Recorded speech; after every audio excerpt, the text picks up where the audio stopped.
घर की बड़ी बेटी होने का दंड सहती शिल्पी के बोझिल जीवन में आखिर वह कौन सा समय आया जब एक बंद पिंजरे की मैना को ऊंची उड़ान भरने का अवसर मिला। घंटी की आवाज से मैं एकदम चौंक उठी। सोचा, बेवक्त कौन आया है नींद में खलल डालने। उठकर देखा तो डाकिया बंद दरवाजे के नीचे से एक लिफाफा खिसका गया था। झुंझलाई सी मैं लिफाफा लेकर वहीं सोफे पर बैठ गई। जम्हाई लेते हुए मैंने सरसरी नजर से देखा। या तो किसी के विवाह का कार्ड है, अरे या तो शिल्पी की शादी का निमंत्रण पत्र है। सारा आलस, सारी नींद पता नहीं कहाँ फुर हो गई। शिल्पी के विवाह के निमंत्रण पत्र के साथ उसका हस्तलिखित पत्र भी था। बड़े आग्रह से उसने मुझे विवाह में बुलाया था। मेरे ख्यालों के घेरे में 12 वर्षीय शिल्पी की छवि अंकित हो गई। लगभग 8 वर्ष पूर्व मैं उदयपुर अस्पताल में कार्यरत थी। शिल्पी मेरे मकान मालिक की 4 बेटियों में सबसे बड़ी थी। छोटी सी शिल्पी को घर के सारे काम करने पड़ते थे। सुबह उठकर वह किसी सुघड़ गृहिणी की भांति घर के काम काज में जुट जाती। वह पानी भरती, माँ के लिए चाय बनाती, फिर आटा गूंथती और उसके अभ्यस्त नन्हे नन्हे हाथ 2 पराठे सेक देते। इस तरह शिल्पी तैयार कर देती अपनी माँ का भोजन। चूंकि स्कूल शहर के पास एक गांव में था, इसलिए उसको 6:30 बजे तक ऑटो स्टैंड पहुंचना होता था। जल्दबाजी में वह अक्सर अपना टिफिन ले जाना भूल जाती। ऐसे में शिल्पी सरपट दौड़ पड़ती ऑटो स्टैंड की ओर और माँ को टिफिन थमा आती। लगभग यही समय होता जब मैं अपनी रात की ड्यूटी पूरी कर घर लौट रही होती। ऑटो स्टैंड से ही शिल्पी वापस मेरे साथ घर की ओर चल पड़ती। आज तुम्हारी माँ फिर टिफिन भूल गई क्या? मेरे पूछते ही शिल्पी हाँ में गर्दन हिला देती। मैं देखती रह जाती उसके मासूम चेहरे को और सोचती, दोनों में माँ कौन है और बेटी कौन? घर पहुँचते ही शिल्पी पूछती, सिस्टर आपके लिए चाय बना दूँ? नहीं, रहने दे, अभी थोड़ी देर सोऊंगी। रात भर की थकी हूँ, कहती हुई मैं अपने बालों को जूड़े के बंधन से मुक्त कर देती। मेरे काले घने लंबे बालों को शिल्पी अपलक देखती रह जाती। पर यह मैंने तब महसूस किया जब एक दिन वह बर्फ लेने आई। उसके कटे बालों को देख मैं हैरानी से पूछ बैठी, बाल क्यों कटवा लिए शिल्पी? उसकी पहले से सजल मिची मिची आंखों से आंसू बहने लगे। मेरे पुचकारने पर उसके सब्र का बांध टूट गया। भावावेश में वह मेरे सीने से लिपट गई। मेरे अंदर कुछ पिघलने लगा। उसके रूखे बालों में हाथ घुमाते हुए मैंने पुचकारा, रो मत बेटी, रो मत। क्या हुआ, क्या बात हुई, मुझे बता।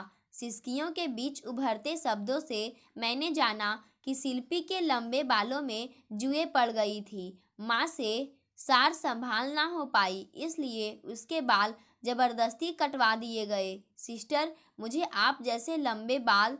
उसने दुखी स्वर में मुझसे कहा, देखो ना सिस्टर, मैं सारे घर का काम करती हूँ, माँ का इतना ध्यान रखती हूँ।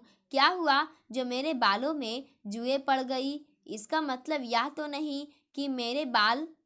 और उसकी रुलाई फिर से फूट पड़ी। मैं उसे दिलासा देते हुए बोली, चुप हो जा मेरी अच्छी गुड़िया। अरे बालों का क्या है, ये तो फिर बढ़ जाएंगे।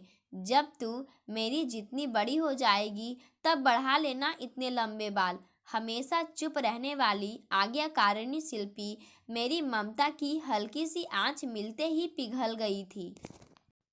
पहली बार मुझे महसूस हुआ कि इस अबोध बच्ची ने कितना लावा अपने अंदर छिपा रखा है। शिल्पी की माँ उसको जोर जोर से आवाजें देते हुई कोसने लगी, पता नहीं कहाँ मर गई यह लड़की। एक काम भी ठीक से नहीं करती। बर्फ क्या लेने गई, वहीं चिपक गई। माँ की चिल्लाहट सुनकर बर्फ लिए वह दौड़ पड़ी। उस दिन के बाद वह हमेशा स्नेह की छाया पाने के लिए मेरे पास चली आती। एक दिन जब शिल्पी अपनी माँ के लिए सिर की मालिश कर रही थी तो मैं अपने आप को रोक नहीं पाई। क्या जिंदगी है इस लड़की की, खाने खेलने की उम्र में पूरी गृहस्थीन बन गई है। इसे थोड़ा समय खेलने के लिए भी दे दिया करो भाभी।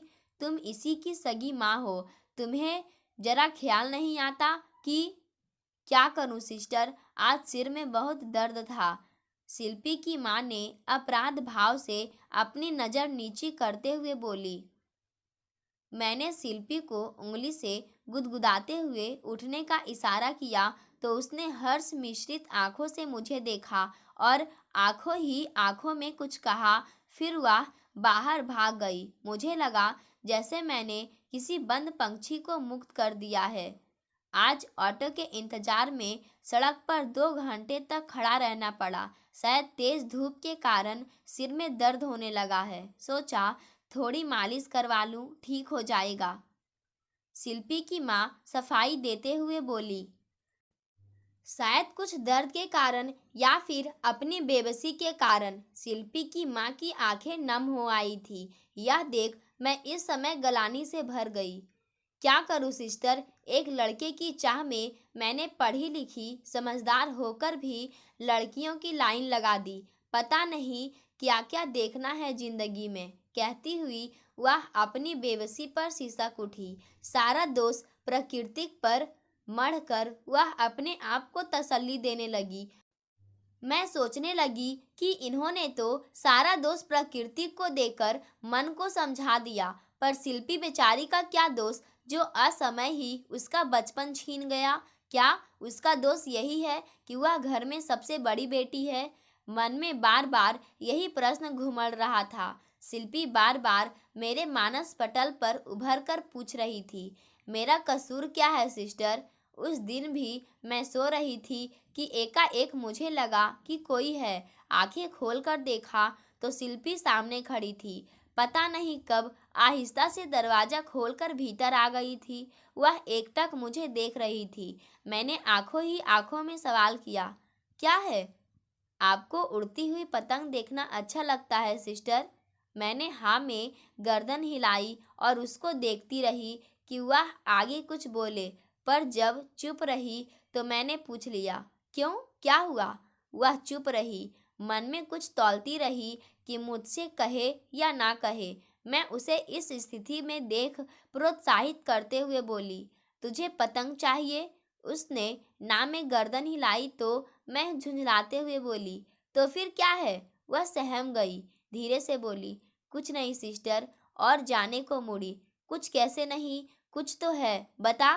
चादर एक तरफ फेंकते हुए मैं उसका हाथ पकड़कर रोकते हुए बोली, सिस्टर, मैं शाम को छत पर पतंग देख रही थी तो पिताजी ने गुस्से में मेरे बाल खींच लिए। कहने लगे कि नाक काटनी है क्या?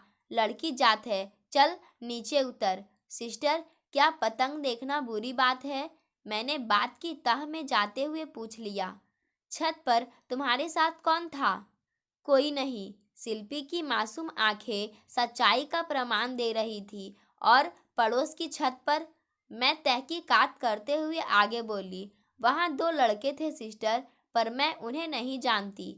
बस बात मेरी समझ में आ गई थी कि शिल्पी को डांट क्यों पड़ी। सोचने लगी, छोटी सी अबोध बच्ची पर इतनी पाबंदी, पर मैं कर ही क्या सकती हूँ। शिल्पी के पिता पुलिस में सब इंस्पेक्टर थे, सो रोब तो उनके चेहरे व आवाज में समाया ही रहता था।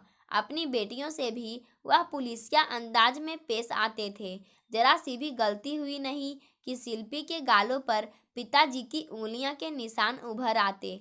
एक दिन अचानक शिल्पी के पिता की कर्कश आवाज सुनाई दी, मेरी जान खाने को 4 बेटियां जन्म दी निपुती ने, एक भी बेटा पैदा नहीं किया। सारी उम्र हड्डियां तोड़ तोड़ कर दहेज जुटाता रहूंगा और बुढ़ापे में ये सब चल देंगी अपने घर। कोई भी सेवा करने वाला नहीं होगा। मारपीट और चीख चिल्लाहट की आवाज़ें आ रही थी। मैं अस्पताल जाने के लिए तैयार खड़ी थी, पर वह सब सुनकर मुझसे नहीं रहा गया। बाहर निकलकर देखा कि शिल्पी भय से थरथर कांपती हुई दीवार से सटकर खड़ी है। इंस्पेक्टर साहब, आप भी क्या बात करते हैं? बेटियां जनी है तो इसमें भाभी का क्या दोष? एक नज़र कलाई पर बंधी घड़ी की ओर फेंकते हुए मैंने कहा। मुझे देख वे जरा संयमित हुए, फिर चेहरे पर छलक आए पसीनों को पोंछते हुए बोले, अब आप ही बताओ सिस्टर, चार चार बेटियों का दहेज कहाँ से जुटा पाऊंगा? अब कह रहे हैं ये सब?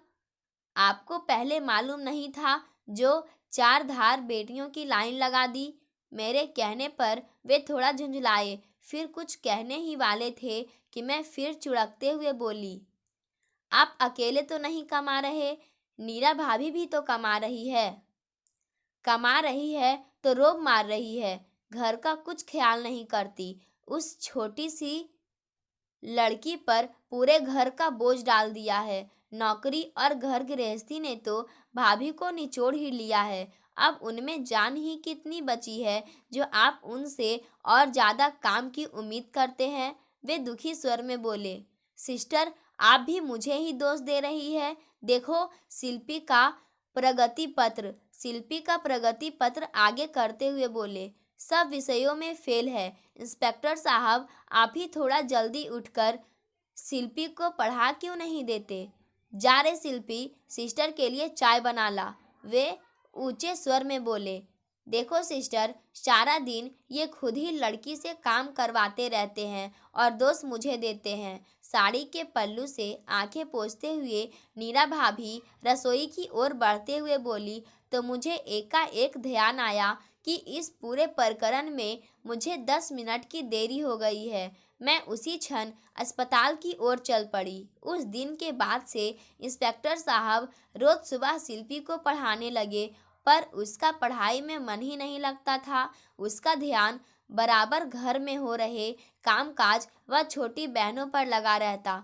उसके पिताजी उत्तेजित हो जाते और शिल्पी सब कुछ भूल जाती और प्रश्नों के उत्तर गलत बता देती। शिल्पी की शिकायतें अक्सर स्कूल से भी जाती रहती थी, कभी समय से स्कूल ना पहुंचने पर तो कभी गृह कार्य पूरा ना करने पर। ऐसे में शिल्पी का अध्यापिका द्वारा दंडित होना तो स्वाभाविक था ही, साथ ही अब घर में भी उसे मार पड़ने लगी। मैं सोचती रह जाती, नन्ही सी जान कैसे सह लेती है इतनी मार, पर देखती शिल्पी इस से जरा भी विचलित ना होती, माने दंड सहने की आदत पड़ गई हो। शिल्पी की परीक्षाएं नजदीक थी, सो नीरा भाभी छुट्टियां लेकर घर रहने लगी।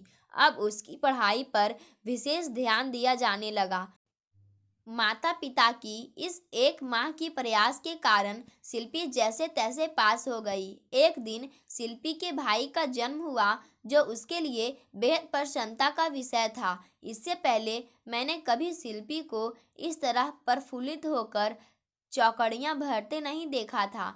मुझे मिठाई का डब्बा देते हुए बोली, जब हम सब चली जाएंगी तब भैया ही माता पिता की सेवा करेगा। मैंने ऐसे ही बेख्याली में पूछ लिया था, कहाँ चली जाओगी? ससुराल, और कहाँ? मुझे अचरज से देखती शिल्पी बोली। उसके छोटे से मुंह से इतनी बड़ी बात सुनकर उस समय तो मुझे बहुत हंसी आई थी, पर अब उसी शिल्पी के विवाह का कार्ड देखा तो मन की राहों में उसका मासूम बोझिल बचपन गुजरता चला गया। फिर शीघ्र ही मेरा वहां से तबादला हो गया था। अस्पताल की भाग दौड़ में अनेक अविस्मरणीय घटनाएं अक्सर घटती ही रहती है। मैं तो शिल्पी को लगभग भूल ही चुकी थी, किंतु जब उसने मुझे याद किया और इतने मनुहार से पत्र लिखा तो हृदय की सुप्त भावनाएं जाग उठी। सोचा मैं जरूर उसकी शादी में जाऊंगी। निश्चय करते ही मुझे अस्पताल की थका देने वाली जिंदगी एकाएक उबाऊ व बोझिल लगने लगी। सोच रही थी कि 2 दिन पहले ही छुट्टी लेकर चली जाऊं। अपने इस निर्णय पर मैं खुद हैरान थी। विवाह के 2 दिन पूर्व में उदयपुर जा पहुंची। शिल्पी ने मुझे दूर से ही देख लिया था। चंचल हिरनी सी कुलांचे मारने वाली वह लड़की हौले हिले मेरी ओर बढ़ी। कुछ क्षण मैं उसे देखकर ठिठकी और एकटक उसे देखने लगी। यह इतनी सुंदर दिखने लग गई है। मैं मन ही मन सोच रही थी कि वह बोली, सिस्टर मुझे पहचाना नहीं?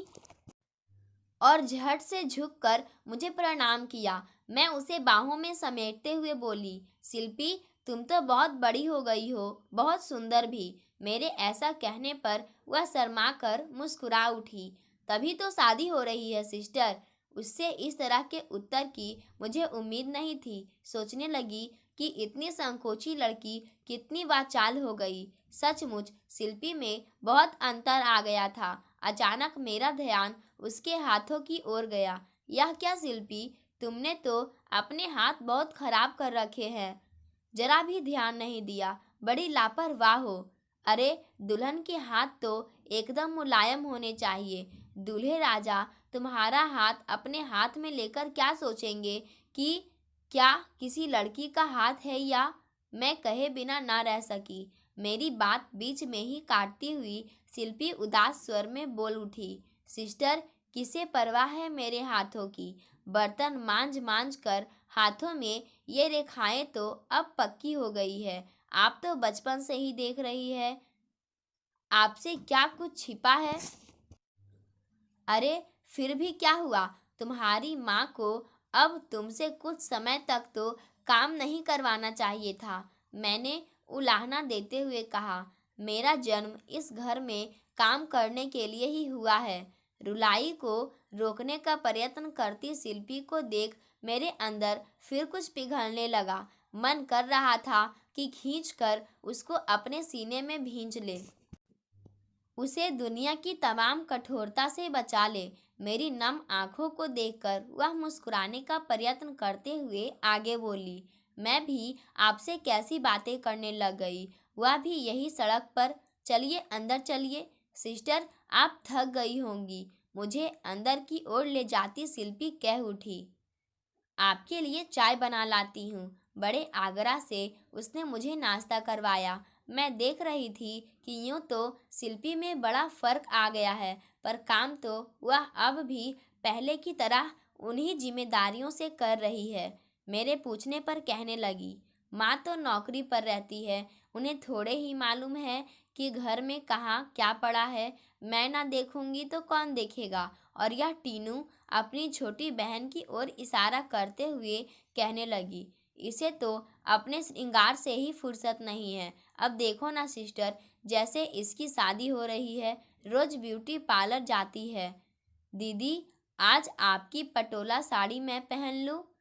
अंदर आती टीनू तुनक कर बोली, पहन ले, मोपेड पर जरा संभल कर जाना। पायले भी दो ना दीदी।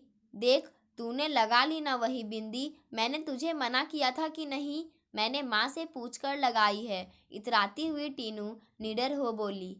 माँ क्या जाने कि मैं क्यों लाई। आप और ले आना, मुझे पसंद आई तो मैंने लगा ली। इस पटोला पर मैच कर रही है ना। अब मुझे जल्दी से पायले निकाल कर दे दो, देर हो रही है। अभी बहुत से कार्ड बांटने हैं। नहीं दूंगी।